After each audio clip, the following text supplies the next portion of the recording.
Hi everyone. இன்னைக்கு நம்ம துளசி கழுத்தில் இருக்கிற தாலியை துளசியே பார்த்து ரொம்ப ஷாக் ஆகுறாங்கங்க.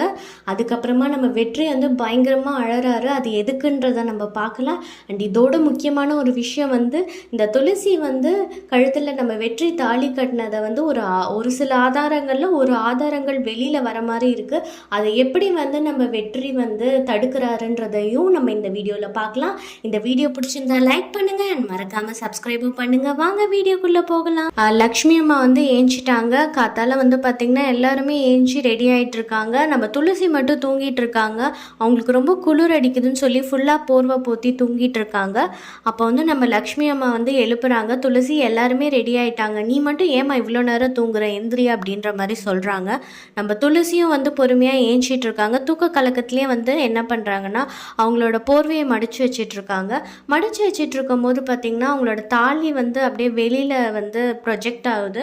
அதை பார்த்துட்டு அவங்க ரொம்ப அதிர்ச்சி ஆகிறாங்க. என்னடா அது நம்ம கழுத்தில் ஏதோ ஒரு விஷயம் தொங்குதே அப்படின்ற மாதிரி பார்க்கும்போது எடுத்து பார்த்தா அது உண்மையான தாலி. அவங்க ரொம்ப ஷாக் ஆகிடுறாங்க. என்ன பண்ணுறதுனே தெரியல அப்படின்ற மாதிரி முழிச்சிட்ருக்காங்க. ஏன்னா அப்போ தான் அவங்க தூக்கத்துலேருந்தும் ஏஞ்சாங்க.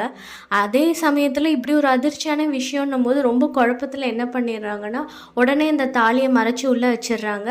அதுக்கப்புறமா பார்த்திங்கன்னா நேராக கடவுள்கிட்ட போயிட்டு பயங்கரமாக அட ஆரம்பிச்சிடுறாங்க. ஏன் கடவுளே, ஏன் இந்த மாதிரிலாம் நடக்குது, எதனால் இந்த யார் கட்டினாங்கன்னு கூட தெரியலையே, ஒன்றுமே புரியல அப்படின்ற மாதிரி யோசிச்சுட்ருக்காங்க. அந்த டைமில் என்ன பண்ணுறாங்கன்னா இந்த பக்கம் வெற்றியை காட்டுறாங்க. அவருக்கு ரொம்ப சந்தோஷமாயிடுச்சு. ஒரு வழியாக துளசி கழுத்தில் தாலி கட்டிட்டோன்ற மாதிரி பயங்கர ஹாப்பியில் இருக்கார்.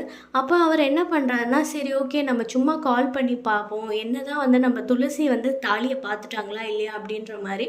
உடனே அவங்களும் கால் பண்ணி பார்க்குறாரு. என்ன மேடம் என்னாச்சு அப்படின்னோடனே அவங்க பயங்கரமாக ஏதோ அழுது ஃபீல் பண்ணிகிட்டு இருக்காங்க. ஆனால் அவங்க உண்மையை சொல்லலை. வெற்றிக்கிட்டையும் உண்மையை சொல்லலை. இந்த மாதிரி அவங்களுக்கு கழுத்தில் யாரோ தாலி கட்டிட்டாங்க, ஏதோ ஒரு விதமாக ரொம்ப சோகமாக பேசிகிட்டு இருக்காங்க. உடனே இதை பார்த்துட்டு வெற்றி ஃபோனில் ஒரு பக்கம் கேட்டுட்டு அவர் பயங்கரமாக ஃபீல் பண்ணி அழ ஆரம்பிச்சிட்டாரு. நம்ம ஏதோ ரொம்ப பெரிய தப்பு பண்ணிட்டோம், ஒருத்தர் விருப்பமே இல்லாமல் அவங்க என்ன மனநிலையில் இருக்காங்கன்னு கூட தெரியாமல் இப்படி கழுத்தில் நம்மளுக்கு பிடிச்சிருக்குன்ற ஒரே காரணத்துக்காக தாலி கட்டிட்டோமே, இது எவ்வளோ பெரிய தப்பு அப்படின்ற மாதிரி பயங்கரமாக அவரும் அழுது ஃபீல் பண்ணிகிட்டு இருக்காரு.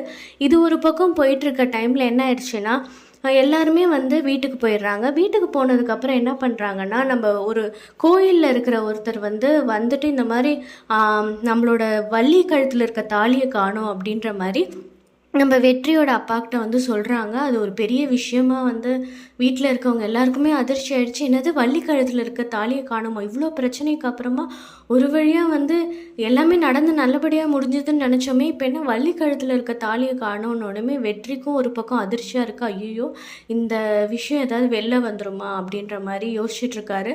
அப்போ அவங்க பாட்டியும் சொல்கிறாங்க, ஐயோ இது பெரிய அபசகனமாச்சு அப்படின்னும் போது நம்ம வெற்றி அதெல்லாம் ஒன்றும் இல்லை விடுங்க அப்படின்ற மாதிரி நம்ம எப்படியும் கண்டுபிடிச்சிடலாம் அப்படின்ற மாதிரி சொல்லிட்டு இருக்காங்க.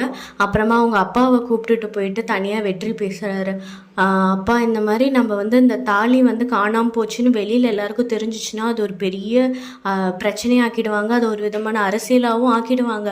அதனால் நம்மளே இந்த தாலியை வாங்கி கொடுத்துட்டு காதும் வச்ச மாதிரி முடிச்சுக்கலாம் அப்படின்ற மாதிரி சொல்லிடுறாங்க. உடனே வந்த கோயிலேருந்து வந்த நிர்வாகிகிட்டையும் சரி நாங்கள் உங்களுக்கு வேறு தாலி வாங்கி தரோம்னு சொல்லி இதை வேறு யார்ட்டையும் சொல்லாதீங்க அப்படின்ற மாதிரி அனுப்பிச்சிடுறாங்க. அண்ட் அதுக்கப்புறமா பார்த்திங்கன்னா இது யாரை திருடினாங்க அப்படின்ற மாதிரி கண்டுபிடிக்கிறதுக்காக அவங்க அப்பா என்ன பண்ணுறாருன்னா சிசிடிவி ஃபுட்டேஜை பேசாமல் பார்க்கலாமா அப்படின்ற மாதிரி கேட்குறாங்க. ஸோ சிசிடிவி ஃபுட்டேஜில் பார்த்தா கரெக்டாக அந்த இடத்துல அந்த தாலி எடுத்த இடத்துல மட்டும் எதுவுமே காணும். அது அப்புறமா தான் தெரியுது அது வேறு யார் பண்ணியிருக்கான்னு பார்த்திங்கன்னா நம்ம வெற்றி தான் அந்த அவர் கரெக்டாக அந்த தாலியை வள்ளி கழுத்துலேருந்து எடுக்கிறத மட்டும் என்ன பண்ணியிருக்காருன்னா ஒரு ஆளை வச்சு எரேஸ் பண்ணியிருக்காரு. ஸோ அதனால் அந்த ஒரு ஆதாரமும் போயிடுச்சு. அதாவது இவர் தான் அந்த தாலி எடுத்து நம்மளோட துளசி கழுத்தில் கட்டினாங்கன்ற அந்த ஆதாரமும் இல்லை. ஆனால் இதெல்லாம் தாண்டி ஒரு ஹியூமன் பீயிங் ஆதாரமாக ஒருத்தர் இருக்கார், அவர் தான் மகேஷ். ஏன்னா இந்த கல்யாணத்தை பார்த்த ஒரே சாட்சி மகேஷ் தான். ஆனால் இப்போதைக்கு அது பெருசாக காட்ட மாட்டாங்க. மகேஷ் தான் சாட்சி, அவர் சொல்கிற மாதிரிலாம் இருக்காது, அது ஒரு மாதிரி மறைஞ்சே தான் இருக்கும். அது தேவைப்படும் போது ஒரு டைம் வெளியில் வரும். அது எப்போன்றது நம்ம பார்க்கலாம்.